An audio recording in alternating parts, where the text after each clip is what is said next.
ایسا لگتا ہے کنسنسس ہے نون لیگ میں کہ سر تسلیم خامی کرنا ہے ہر فیصلے پر، چاہے وزارت خزانہ دینی ہو، انٹیریئر کی منسٹری دینی ہو، سینٹ میں انڈیپینڈنٹ جو کہیں سے بھی آئے ہوئے لوگوں کو منتخب کروانا ہو۔ ہماری ذمہ داری ان 1,33,00,000 پاکستانیوں کے سامنے ہے جنہوں نے 8 فروری کو شیر کے نشان پر مہر لگائی تھی۔ لہذا وہ موجود ہے تو جمہور کے لیے امید موجود ہے۔ حکومت اس وقت آپ کو ابھی چند ہفتے ہوئے ہیں بنے ہوئے، ہم یہ سب جو آپ نے اعتراضات اٹھائے ہیں وہ درست ہیں، لیکن وقت کے ساتھ یہ جو ہماری ذمہ داری ہے یہ اور اٹھ کر سامنے آئے گی۔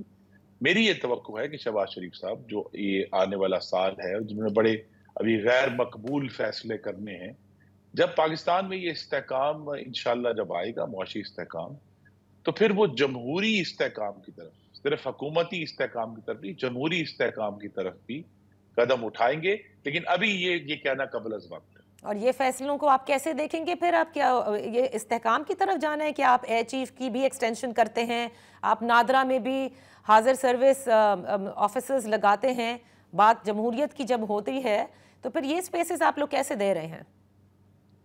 جی، اس معاملے میں ہمارے گائیڈ پرانے معاشی ماہر تھے مینرڈ کینز، ان کا کہنا ہے کہ when the facts change, I change my mind۔ اب اگر اللہ کرے پاکستان میں معاشی استحکام آئے اور 1 سال بعد 2 سال بعد the facts change, we can always change our mind۔